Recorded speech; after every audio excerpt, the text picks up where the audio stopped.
Welcome to everyone listening all around the world, all across the United States.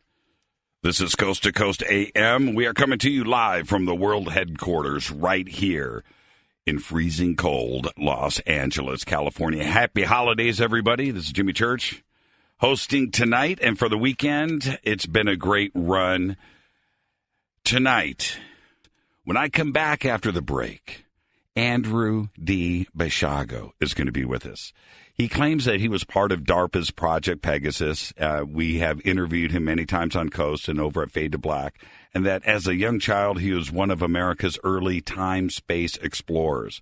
We're going to discuss tonight his campaign for the presidency. That's right, POTUS, and what he thinks of the current lineup of candidates. It is a perfect timing thing for Andrew because this week, we just ended the Republican and Democratic debates on television, and those are the last debates of 2015. So when I come back, Andrew D. Basiago, candidate for the presidency of the United States, is going to be joining us. I'm your host, Jimmy Church. Andrew Basiago, right after this. Welcome back to Coast AM. I'm your host, Jimmy Church. Andrew D. Basiago. He's a lawyer from Washington State. He was a participant in 2 secret U.S. defense projects. In the early 1970s, he was a child participant in DARPA's Project Pegasus.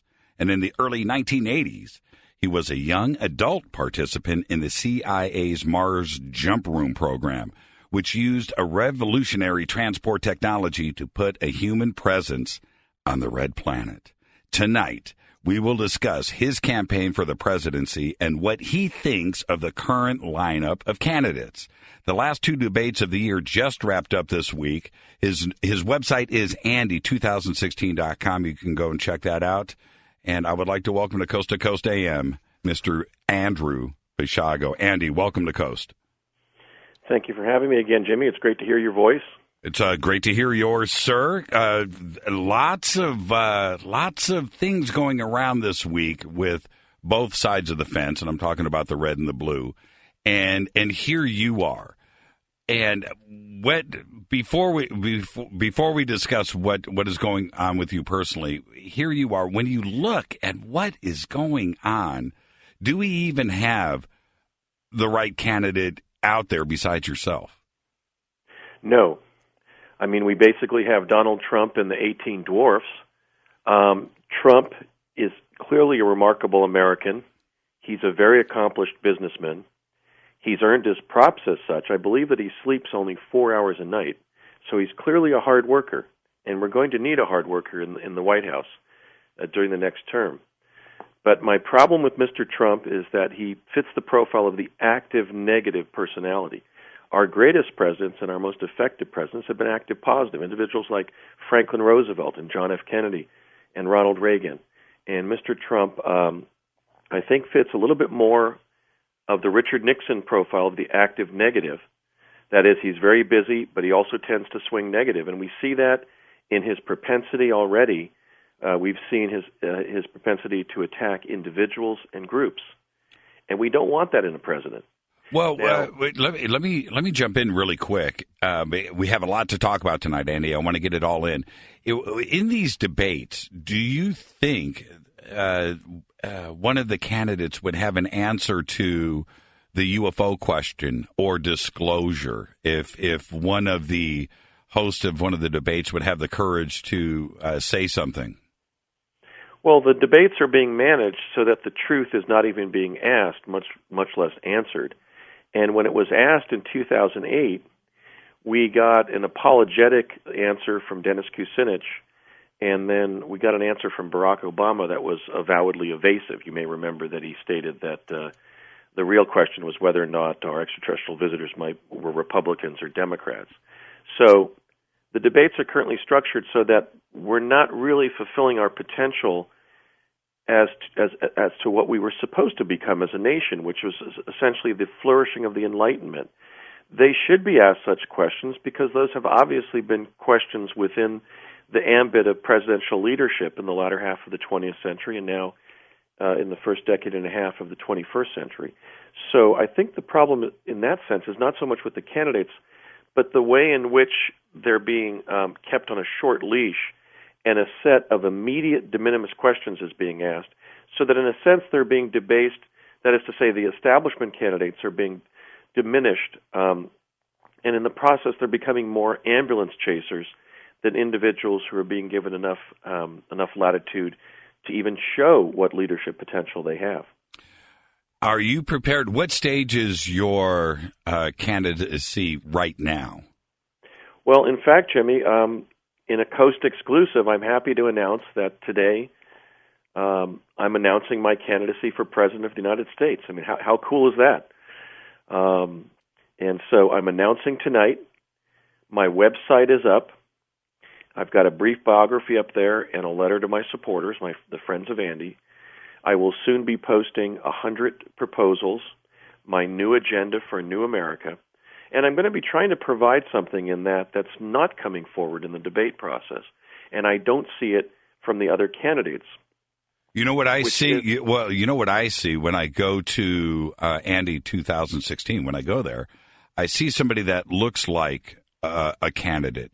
In that, theatrics is always half of the sale, right? And when I look at everybody that's running right now, I don't see that, and then you look like a leader and very, very impressive. Now let me turn this around on you, Andy. If you were in one of the debates this week and I hit you with that question about disclosure, what would your answer be? And of course, somebody is going to eventually bring up your participation in Project Pegasus and the Mars jump room program. So how are you going to deal with that, and are you prepared for it? Well, I am prepared. I've been defending my life story for over 10 years now. What I would say is that, look, the American people have a right to the truth. They have a right to know the true history of technical development during and after World War II. And they also have a human right to know about the true nature of the cosmos that we inhabit. I'm sure the founders of our country would have taken that position.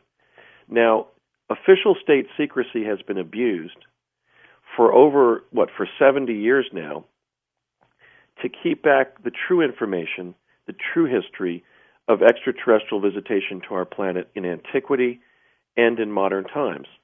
And so I would simply state that if elected president, I would lead a truth presidency, a truth government that would tell the truth about the extraterrestrial situation to the American people. Now, if I was challenged to defend my apparently heretical claims about having participated in time travel and Mars visitation, I would say, wait a minute. During that 70-year era, after the development of atomic weapons during World War II, the United States government has spent trillions of dollars under conditions of almost absolute secrecy involving the world's leading physicists and engineers in developing not only weapons systems but other devices for the defense of our country. And it would be silly to conclude that those very advanced activities have not by now included such advanced applications in quantum physics as the time travel devices that I allege were already developed by 1970 that I encountered as a child participant in Project Pegasus, and that I encountered later during my college years at UCLA when I was serving in the Mars jump room program. In other words, I would say, look, the issue isn't my credibility anymore. I've proved my life story. The issue is that we've kept these very potentially life-advantaging technologies secret for now going on almost 50 years. I mean, Jimmy, I first teleported as a 6-year-old in the winter of 1968 when my dad and I went up to the old Curtis Wright building in Woodridge, New Jersey, and we jumped through a Tesla device.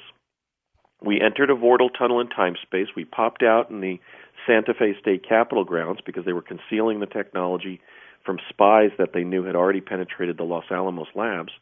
And we drove up into a meeting with Dr. Harold Agnew, one of the principal Manhattan Project physicists. Now, Jimmy, I did that 48 years ago.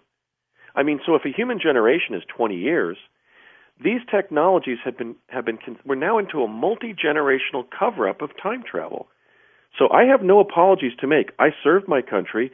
I served my country ably and well and bravely under some very daunting circumstances, especially as a child.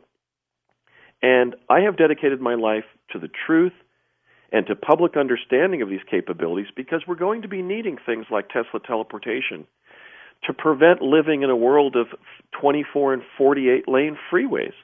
So I'm not going to put the onus on myself. I've already served. We are arrested in our development as a civilization. That's not my fault. It's not my fault that secrecy was abused so that I didn't have the freedom that the Apollo astronauts had to have the government crowing about what they were doing for the government. In my case, it was the opposite. We were subjected to more fearsome activities that were kept secret. So I wasn't responsible for the secrecy. I'm not responsible for the going-on half-century cover-up of the technology. I'm somebody who served my country, and I think I've also served it again. I think my father would be proud of me that I've served the country by bringing this information forward. And now I'm really laying it on the line because I'm seeking the highest office in the land, not just to publicize these technical capabilities, but to lead this country into an era in which we will lead the world in developing global public teleportation. Let's jump back a little bit before we get to the break. I want to establish a couple of things historically, and I want to do that because after the break, I want to discuss your platform and the other candidates and why you think you should be the next president. So we'll get to that after the break. Let's jump back. You were told that this was going to be the year, right? That you were going to run for president in 2016. When were you told that? And was there any disclosure back then that you would be doing it, on the biggest radio program on a Saturday night with Jimmy Church, and this was going to happen like this? Were you told that much information in advance? No, actually, I wasn't told that I was going to run the first time for president in 2016. What happened is that when I was serving in the Mars Jump Room program and being trained for the Jump Room program in summer of 1980, one of my fellow trainees, of the 10 others that there were, was a young student then attending Occidental College named Barry Soetoro, who we now know as President Barack Obama. And Barry's destiny as president came up in discussion, and then mine did. And so outside of class, my father and a number of the other parents, or usually the fathers, were auditing the class with us. I said, "Dad, do I really become president?" And he said, "Yeah." And I said, "When?" And he said, "I don't know. I just know that you do." So he didn't have the information that I would first run in 2016. I later asked Courtney Maurice Hunt of the CIA. Courtney was the first cousin of E. Howard Hunt, of JFK assassination and Watergate infamy. And I called Courtney. He was my second Mars training officer beginning in summer of 81, the next summer. So I called him a number of times years after I first met him as my training officer, literally 20 years later, around the year 2000. Like my father, he was a career CIA officer. My father, after all, was a major in the 2nd Reserve of the U.S. Army, and most of his technical reporting as a Defense Department engineer for the Ralph M. Parsons Company was to the CIA and other alphabet agencies. So something had prompted, I guess, a stirring of my memory about having been informed that my destiny involved becoming president at some point in our history. And Courtney said, "Yes, I did hear that, but he said, I don't know how you get there." So the information about things as sensitive as the identity of future presidents was very tightly compartmentalized in the intelligence community. But career officers like my father, like Courtney Hunt, who, after all, were team members of mine on Project Pegasus and on the Mars Jump Room program, did have an awareness of what Barry's destiny was, of what mine was, because in all likelihood it was in our files, it was in our the dossiers that they got on us from the intel community. Even though I was my dad's son, they still keep information about individuals who are in these defense projects. So essentially, they knew the destiny of Barry, Obama, and I at the time that we were being trained in 1980. Now, how they got that, I imagine that was briefed to them, but my father didn't have the time either that I first ran for president, which is now, 2016, nor did he have the year that I was either going to be elected to or succeed a president as vice president or another cabinet official in the presidency. But they both had the awareness that I was destined to be president. And let me underscore here, unlike the last four previous presidents of Bush, Clinton, Bush, Obama, I made a different decision, a moral decision, to bring this information to the awareness of the American people. That is, the way in which time travel produced forms of quantum access that have enabled the U.S. intelligence community and essentially the permanent secret government to identify individuals in our population with destinies as president and vice president, because I believe that the American people have a right to know that. And I made a decision, a conscious decision to do that, even if it cost me the election. So I want potential voters to know that I've done my duty as an attorney and as a candidate for president in striving to uphold the U.S. Constitution, because it was not within the contemplation of the framers that something called time travel would give some candidates for the highest offices in the land prior knowledge of the fact that they win, resulting from how time travel has been used to give the U.S. government prior information about the future. Well, one of the first questions that is going to come up from the press as you move forward is when you bring up Barack and Barry Soetoro, what is the evidence that Barry was or is Barack Obama? Well, we have the testimony of his kindergarten teacher in Indonesia going all the way back to what that would have been for he and I. That was like 1966, 67 time frame, where she identified him as the boy who was being raised by Stanley Ann Dunham, who had married Lolo Soetoro. So we not only have we have the continuity on his migration during his lifetime through his identities, his Indonesian identity as Barry Soetoro, into Barack Obama. For example, he introduced himself to me during the summer of '80 jump room training phase up at College of the Siskiyous in Northern California as Barry Soetoro, but Occidental College is claiming that he was already using Barry Obama or Barack Obama as an undergraduate at Occidental. I don't know exactly what he was doing with both of those personas, but we do have different linkages between the names that establish that he is the same person. In fact, when I ran into him in Los Angeles, about a year after I was not participating with him as in particular in the Mars jump room activities, let's say we're talking summer of 1983, when he introduced himself to me as Barack Obama, I didn't recognize him as the Barry Soetoro that I knew in the jump room program because he was older, thinner, taller, more proactive. He was using a different name, going to a different college. He had transferred to Columbia.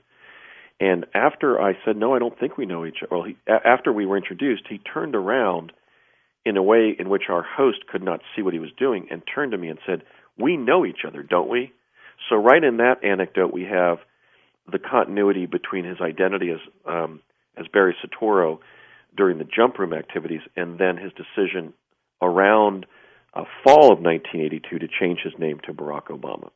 When we come back after the break, the one question that I have is, what is the next step for you, Andy? You have to start getting your name on ballots.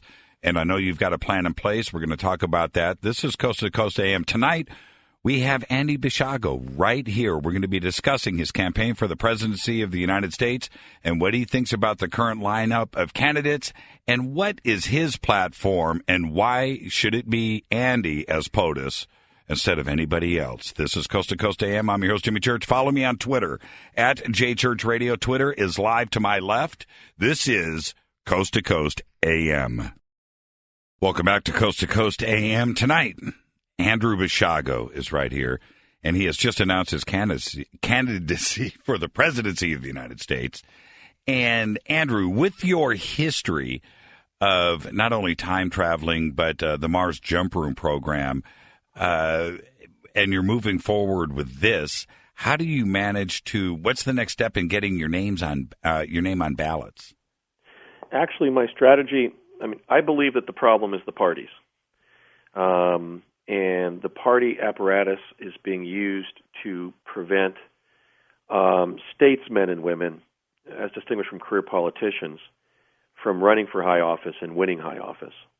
Governor Jesse Ventura once told me that, in his opinion, a statesman is somebody who leaves his home and his family and goes to his national or state capital, does the people's business, and then returns home. That was the original model that the founders had in mind.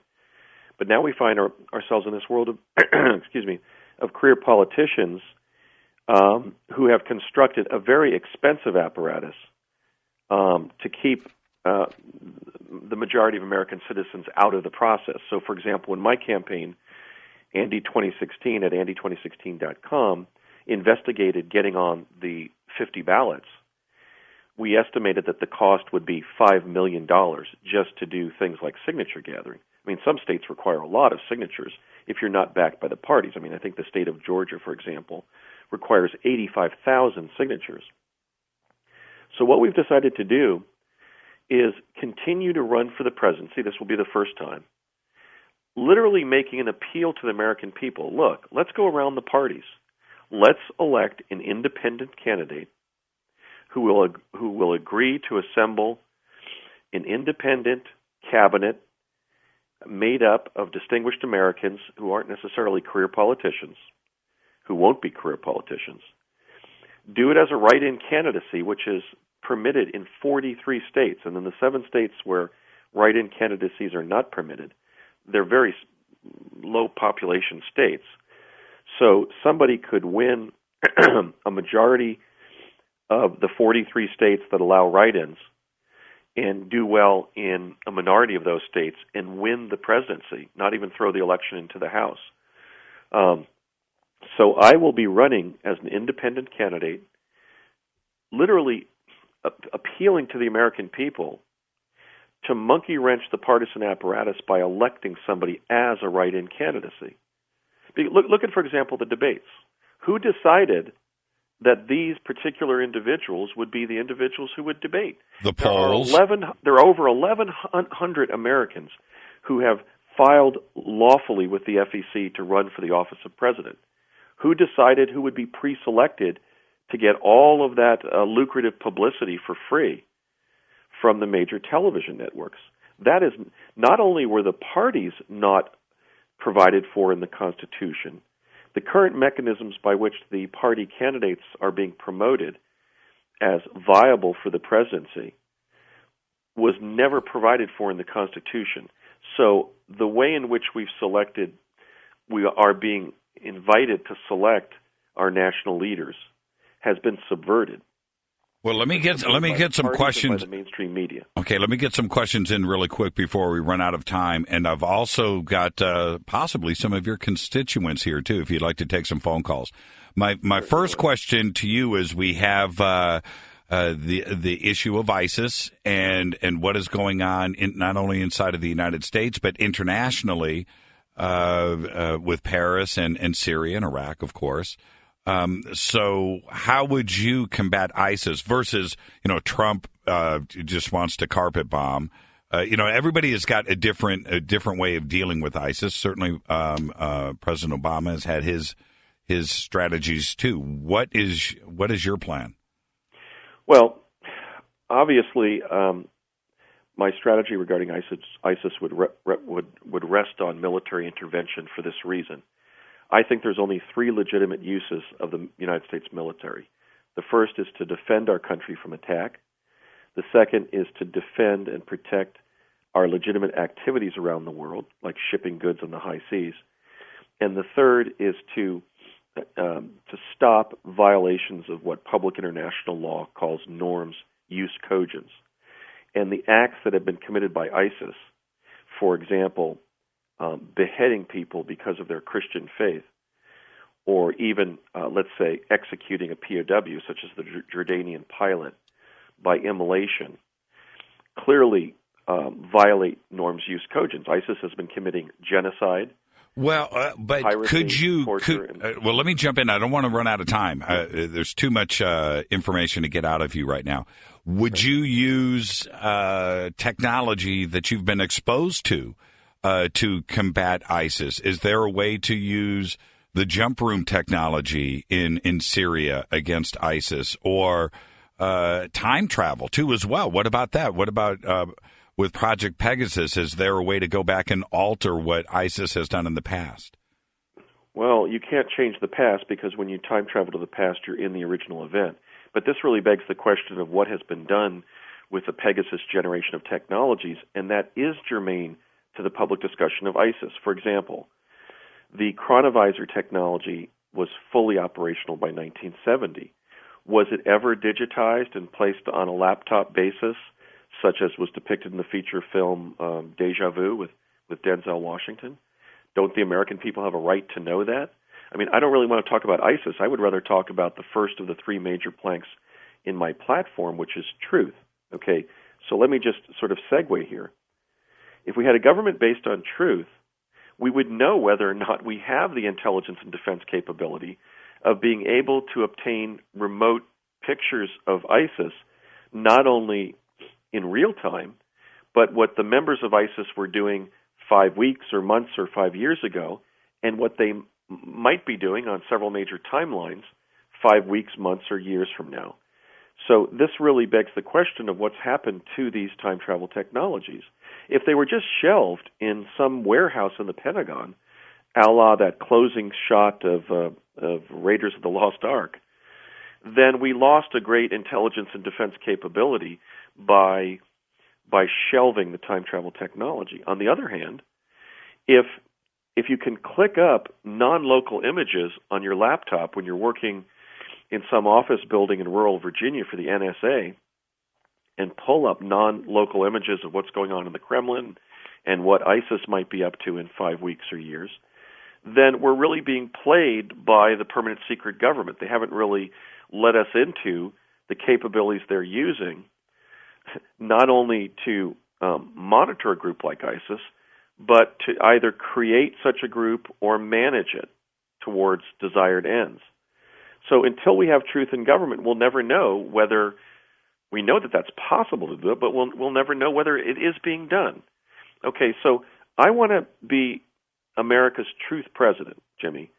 I want to foment a truth process in government based on the South African model of truth and reconciliation, allowing former public servants to come forward and reveal what they know about sensitive matters.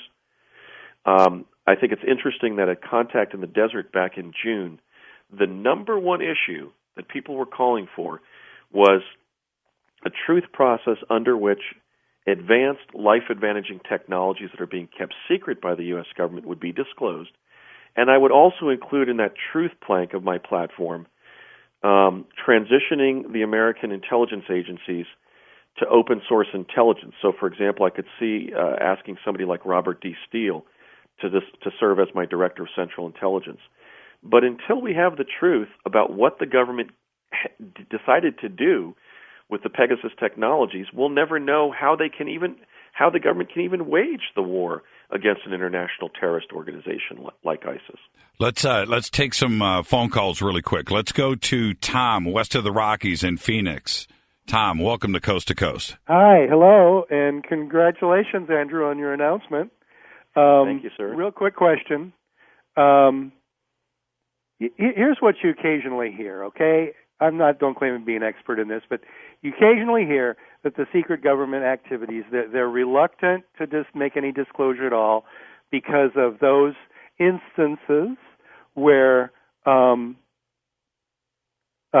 perhaps a United States citizen was abducted for some reason for experiments and ended up dying or something like that. You see what I'm getting at?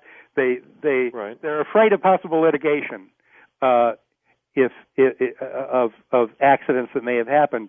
I'm just curious how you would respond to that. Thank you for the call, Tom. Well, I mean, in nature, we have malevolent, neutral, and benevolent species, and we cope with that. People still swim in the ocean, even though they might encounter a shark, a sturgeon, or a dolphin or something. So in our own understanding of nature on this planet, there's a kind of a spectrum of risk involving other species. I don't see why people would panic upon learning that our extraterrestrial visitors might be capable of being arrayed on a spectrum of risk. Well, I guess, from but malevolent to benevolent. yeah, but and I've got to do this rapid fire here, Andrew. So Okay. I apologize, but I think what Tom was saying, couldn't you get hurt being a whistleblower and exposing this part of the government while trying to run for president? I think that's where he was going. Sure, I was threatened by the administration of George W. Bush in June of 2003, and I've gone forward over the last decade, notwithstanding the threat that was made to me. They were telling me to shut it down. They stated that if I didn't stop investigating, writing about, and talking about the time travel technologies themselves, sort of as distinguished from everything else that I've gone on to talk about, Right. that they quote unquote couldn't guarantee my survival. So the true telling of my truth campaign, which has now evolved into a US presidential campaign, is that I courageously went forward despite the risk of being assassinated by my own government. Let's go to east of the Rockies, Max in Segovia, Texas. Max, welcome to Coast AM. Howdy, can y'all hear me all right? We got you. Hurry up. We got to hurry. We got to hurry. I've got a few little things, but the main thing that's most important is I know he's going to be asked this question sooner or later. Are you a Christian? Are you the Antichrist? But I also want to know about fluoride, chlorine in the water, GMOs, chemtrails, Obamacare, and Philadelphia experiment. That's it. Thank you, I'll Max. take my answer off the air. Thank you. God bless. Okay, I was raised in the Roman Catholic faith.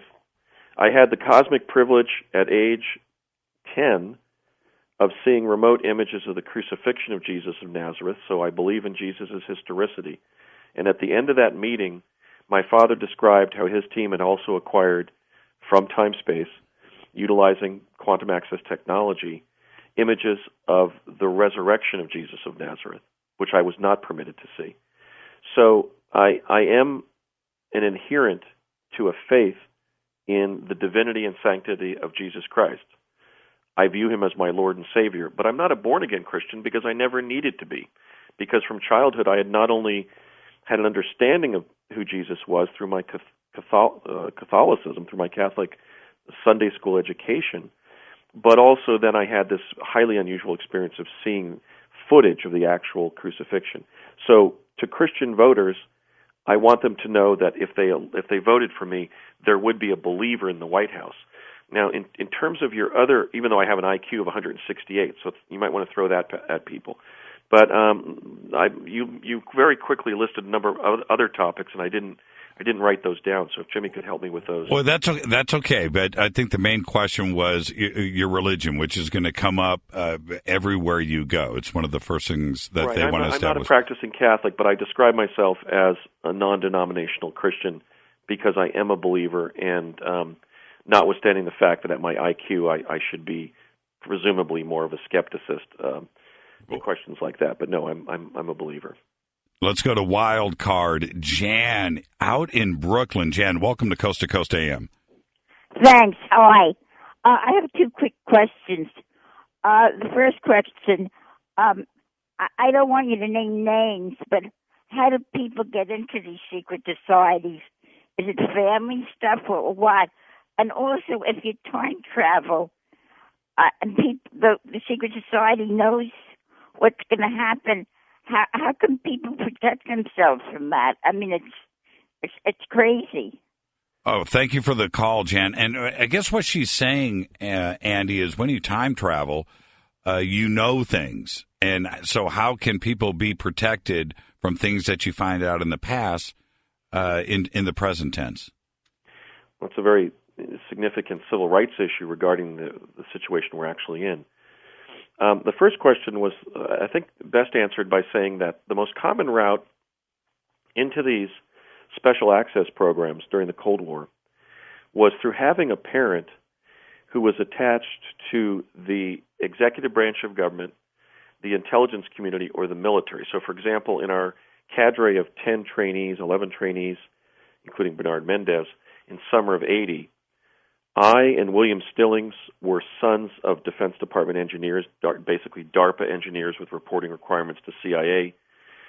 Regina Dugan, who went on to become the director of DARPA, was one of our co-trainees. She was the daughter of a father and an uncle who were Defense Department entrepreneurs. They had founded a small high-tech defense company. And Barack Obama was the son of a career CIA officer, or at least the adoptive son of a career CIA officer named Stanley N. Dunham. So essentially, a parental connection was commonplace in terms of placing both children and young adults in these special access programs.